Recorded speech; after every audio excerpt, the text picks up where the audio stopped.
We are going to start with teaching aptitude in one page. So I am going to teach you what is teaching aptitude, because lot of you were questioning me that ma'am please teaching aptitude पे एक video बना दो, because paper 1 हमारा pending है and paper 1 में हमें ज़्यादा score करना है. So here is a rapid revision for you guys. So teaching aptitude in one page, जिसमें टीचिंग को हम अक्सर ट्रेनिंग, इंस्ट्रक्शन, इंडॉक्ट्रिनेशन भी बोलते हैं.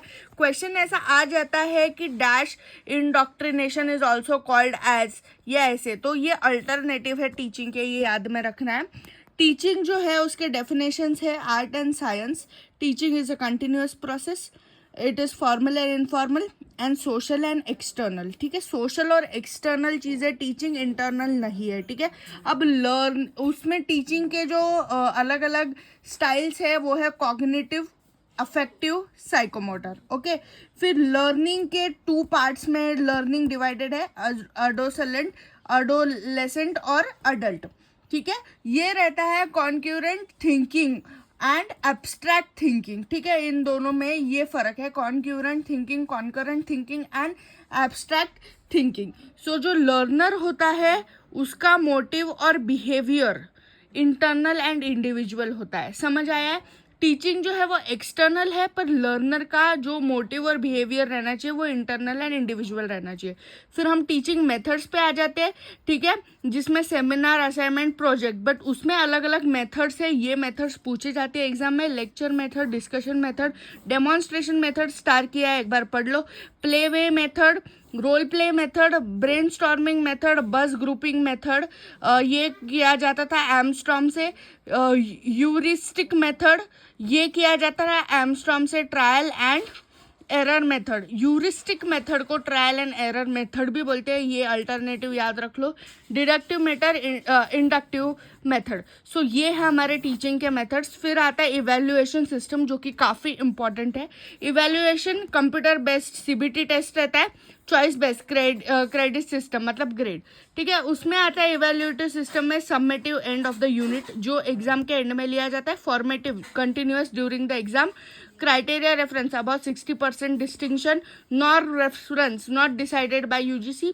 एपिसेटिव, self evaluation on previous performance. ये रहता है एपिसेटिव मतलब सेल्फ इवैल्यूएशन. हम देखते हैं कि हमने कितनी प्रोग्रेस की है और उस पर हमारी सेल्फ इवैल्यूएशन हम डिसाइड करते है.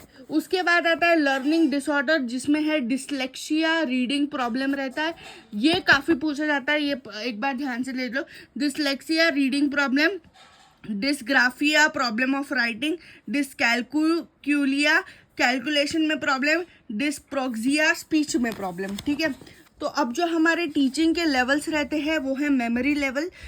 3 लेवल में हमारी टीचिंग्स रहती है, memory, understanding, reflective. Memory level में आता है memory, capacity, stimulus response, teacher centred रहती है.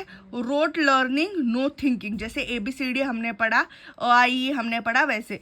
फिर आता है अंडरस्टैंडिंग लेवल, जिसमें memory plus insight plus aptitude रहता है. हमेशा ध्यान रखो, ये फॉर्मूला पूछा जा सकता है, जिसमें मीनिंग इंपॉर्टेंट रहता है.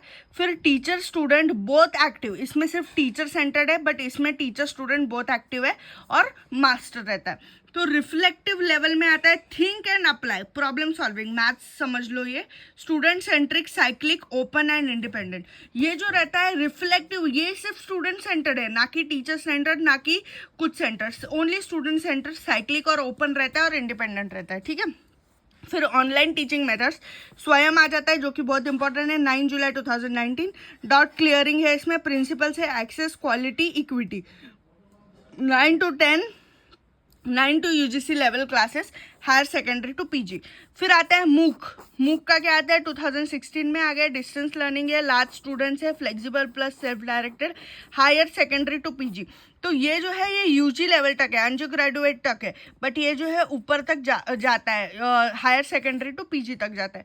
फिर स्वयं प्रभा आता है, जो है 34 DTH चैनल, ये क्वेश्चन पूछा जाता है.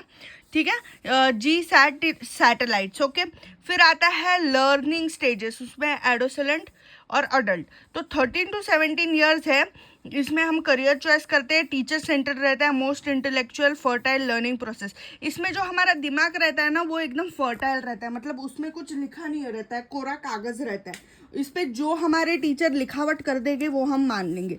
फिर अडल्ट लर्नर आता है, इधर लिखावट हो गई हमारे दिमाग में 18 to 65 ईयर्स में, जिसमें ऑटोनॉमी, लर्नर सेंट्रिक रहता है, सेल्फ मोटिवेटेड रहता है, गोल ओरिएंटेड रहता है। अब जैसे हमको पता है 15 जून एग्जाम है, ये हमारा गोल है, हमको क्वालिफाई करना है, तो हम सेल्फ मोटिवेशन ढूंढ रहे हैं। हम हमारे खुद से कौन से चैनल देखने हैं, कौन से नहीं देखने हैं, ये खुद से डिसाइड कर रहे हैं। तो लर्नर सेंट्रिक और ऑटोनॉमी मतलब खुद के हिसाब से चलते हैं, 18 to 65 ईयर्स ओल्ड, ये हमने याद रख लेना है। फिर उसके बाद आता है इवैल्यूएशन मेथड, जो कि मैंने बताया है, placement, formative, diagnostic, summative. Placement मतलब क्या? आधीचे ज्ञान, हम जो सीखते हैं उसके पहले हमें क्या ज्ञान है, नॉर्मल से ज्ञान, entrance, prior knowledge, entry behaviour, वो देखते हैं। एंट्रेंस एग्जाम जो होती है ना, वो देखते हैं हमें पहले से कितना आता है, फिर उसके ऊपर हमारा इवैल्यूएशन होता है। जैसे IIT, नीट, उसके लिए पहले हमारी एक एग्जाम लेते हैं। फिर आता है फॉर्मेटिव, चालू ज्ञान, internal quiz before completion of course, during, monitor, modify process to improve knowledge. मतलब कभी कभी हम बोलते हैं सरप्राइज टेस्ट ले ली, क्यों लेते हैं? कि हम पढ़ाई कर रहे हैं क्या घर पे, जो हमको पढ़ा रहे हैं वो कर रहे हैं कि नहीं, तो उसको बोलते हैं फॉर्मेटिव, मतलब चालू ज्ञान क्या है ये चेक करते हैं। फिर है डायग्नोस्टिक, दूरदृष्टि, मतलब feedback, immediate solution, no area of learning access, difficult of learner. तो इसमें क्या करते हैं, वो फीडबैक लेते, मतलब हमारा सीखना हो गया, हमको क्विज दे दी, मतलब हमको इमीडिएट सोल्यूशन निकालने को बोला, और फिर देखते हैं कि हमको समझा कि नहीं समझा, इसको बोलते हैं डायग्नोस्टिक। फिर होता है सबमेटिव, जिधर रहता है शेवटचा ज्ञान, जो है final, at the end course, objective और अचीवमेंट चेक, वो करते हैं सबमेटिव में। ग्रेडिंग सिस्टम में डायरेक्ट, इनडायरेक्ट रहता है, मार्क्स टू लेटर रहता है इधर डायरेक्ट में, इनडायरेक्ट में रहता है absolute, marks to grade, relative, group performance, मतलब ग्रुप के परफॉर्मेंस पे वो चेक करते हैं, रिलेटिव। टीचिंग एड्स में है ट्रेडिशनल, मॉडर्न में है मॉडर्न। ट्रेडिशनल में है books, charts, black board, 3 model, role play, जिसके बारे में क्वेश्चन पूछा जाता है, ये 2 के बारे में। फिर आता है मॉडर्न, जिसमें आता है इंटरनेट, प्ले लेसन, फिर आता है स्मार्ट बोर्ड, ऑनलाइन टेस्ट। तो फिर अगर हमें ठीक से टीचिंग एप्टीट्यूड का और डेप्थ में जाना होगा तो आप इसके आगे वीडियो देखो, वरना स्टॉप कर दो। ये आपकी थी रैपिड रिवीजन, अब हम थोड़ा डीप में जाएंगे।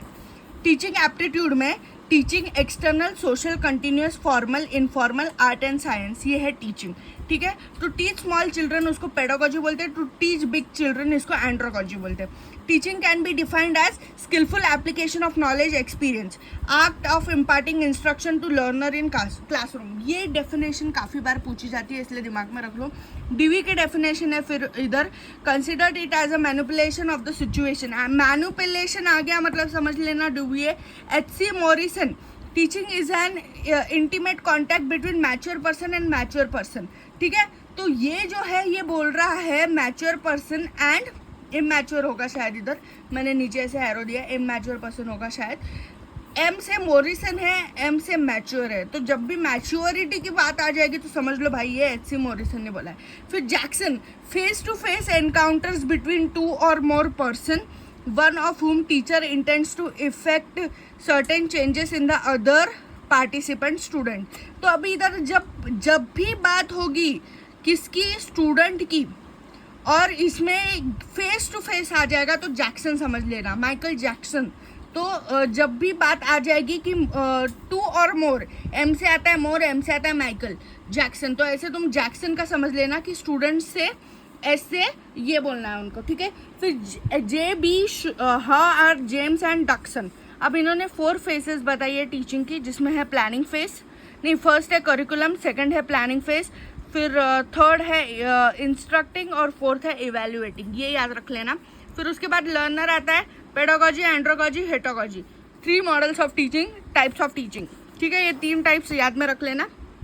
पेडागोजी में क्या होता है, टीचर सेंट्रिक अप्रोच होती है, चाइल्ड लर्निंग। ठीक है, चाइल्ड लर्न करता है, टीचर सेंट्रिक अप्रोच होती है। एंड्रोगोजी में क्या होता है, अडल्ट लर्निंग, और इसमें अडल्ट ही टीचर होता है, self directed, instructed and facilities. Heutagogy में क्या होता है, create your own concept, insight and explore. ठीक है, इसमें हम ओन कंसेप्ट ये करते हैं, इंसाइट और एक्सप्लोर करते हैं। ऑब्जेक्टिव्स ऑफ टीचिंग क्या है? Desire change in students attitude, shape behaviour and conduct.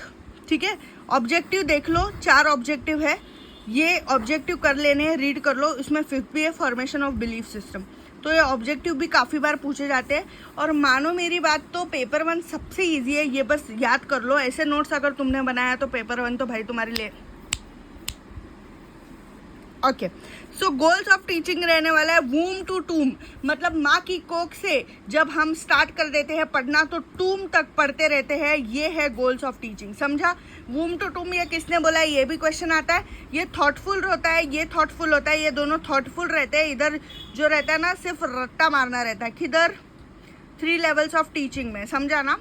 Memory level teaching में, ये मेमोरी लेवल टीचिंग किसने दी है? By Herbart. Understanding level of teaching किसने दी है? मॉरिसन। और फिर रिफ्लेक्टिव लेवल ऑफ टीचिंग किसने दी है? हंट ने। ये याद रख लेना है, ये बहुत इंपॉर्टेंट है। फिर teaching change in behaviour of student, conditioning to improve learning skill of student, training, shaping behaviour and conduct, ये सब चीज़ें गोल्स ऑफ टीचिंग। पहले हमने क्या किया? ऑब्जेक्टिव ऑफ टीचिंग क्या थे ये समझा, फिर गोल्स ऑफ टीचिंग क्या थे ये समझा। ये मेरा आधा वीडियो था और नोट्स बाकी है, जो कि अगर आपको चाहिए कि मैं डिटेल में सिखाऊँ तो please comment and share this video. At least I need 50 comment on this video कि हमें आगे का सिखाओ, then I will post another video of teaching part 2। Thank you.